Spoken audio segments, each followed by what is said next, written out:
It's time now to get a checkup on the news with Issue Today, and reporter Angela Chung has joined me in the studio. Good morning, Angela. Good morning, Sian. All right, let's begin with some news regarding vaccinations. Now, we have heard of some cases where people have experienced some sometimes serious side effects after receiving their COVID-19 vaccinations. And the news is that the government is going to expand the target of compensation for those who do experience these abnormal symptoms after getting their shots. That's right. So starting from today, the government plans to pay medical costs of up to 10 million won to people who show abnormal symptoms after getting vaccinated against COVID-19, even if causality is not established between the vaccination and symptoms.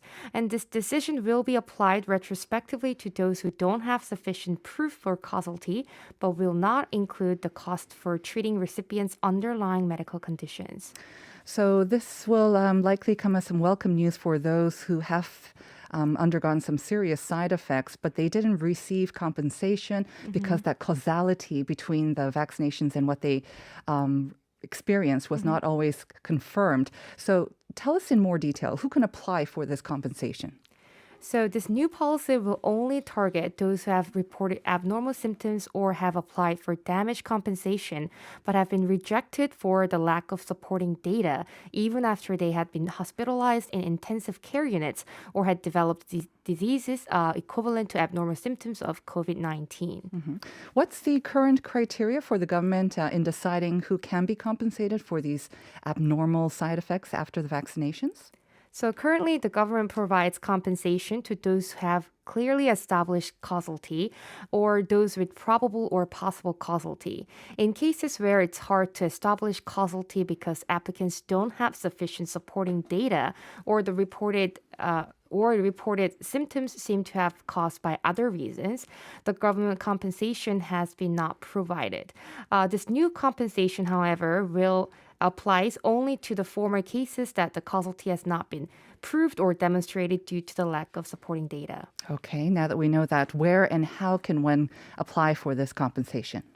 So those who have been rejected due to the lack of supporting data, the person who got COVID-19 vaccine shots, or a guardian should put together some necessary documents and apply at the residential community health center after a doctor reports abnormal symptoms shown after vaccination. And after applying for compensation, the responsible team will do some basic studies, examine and select who are eligible for this compensation. And after all these procedures, the KDCA will provide medical compensation up to 10 million won. This will be given, and the medical cost will not include expenses for treating underlying medical conditions, caregiver costs, and or funeral service costs. All right. Moving on to our second item. Tomorrow, of course, May 18th, it's going to be the 41st anniversary of the democratic uprising in Gwangju. And I understand there's going to be a commemorative event for this special day. Tell us more about that. Sure. The May 18 Memorial Foundation announced it will hold Gwangju Democracy Forum from today until this Friday, May 21st. Gwangju Democracy Forum is a new name for Gwangju Asia Forum, held by the Memorial Foundation from 1999 to 2020.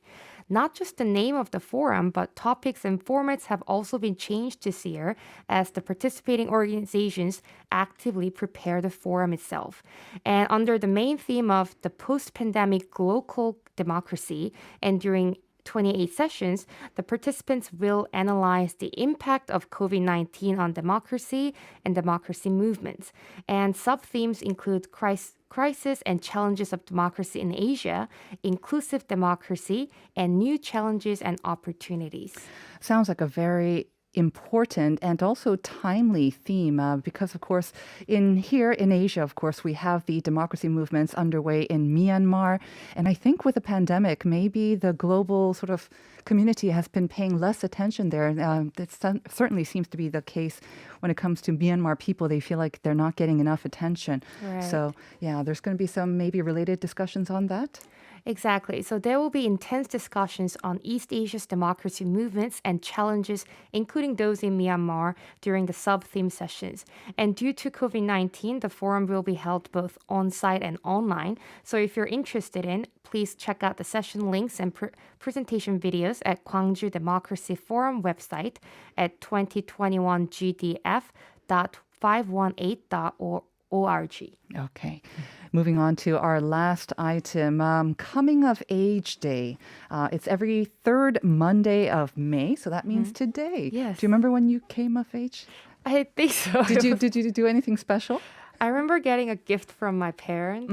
I think it was like a rose and a cake or something. Yeah, I think that was kind of the norm. Yeah. But apparently, there's going to be some extra benefits for young people living in Songpagu district of Seoul. Yes, especially just that area. I think it's very interesting. Songpagu in Seoul City is going to hold various events to celebrate this Coming of Age Day.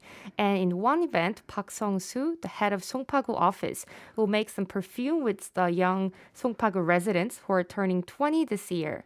And Songpagu office will invite 30 young residents who were born in 2002 to motivate and encourage them to grow into healthy, confident, and contributing members of the society.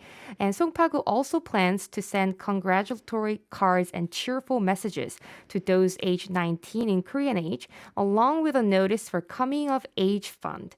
And this Coming of Age Fund worth 200,000 won will be paid once in local currency used in Songpagu district in September this year.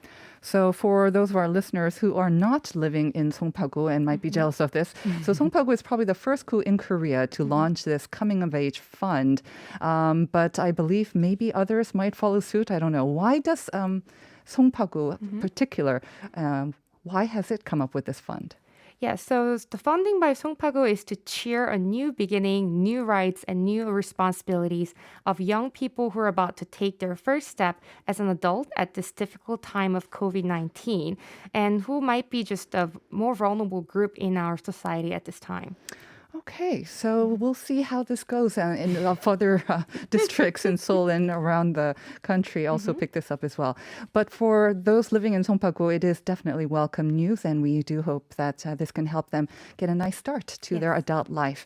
Thanks for those news updates, Angela. Have a great week. Thank you. We'll see you again on Friday. See you on Friday.